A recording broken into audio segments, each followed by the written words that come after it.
Mövzu ilə bağlı çıxışlarda kiberhücumların şəxslərə, bizneslərə və təşkilatlara böyük zərər verə biləcək ciddi təhdidlər olduğu bildirilib. Qeyd olunub ki, rəqəmsal dünyada informasiya təhlükəsizliyi mühüm əhəmiyyət kəsb edir.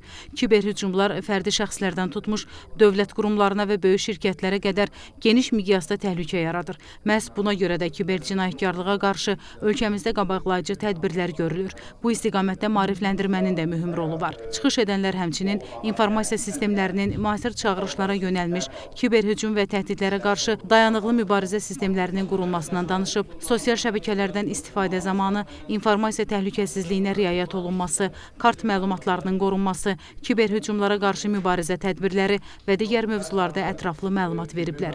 Həmçinin mövzu ilə bağlı hazırlanmış videoçarx nümayiş olunub.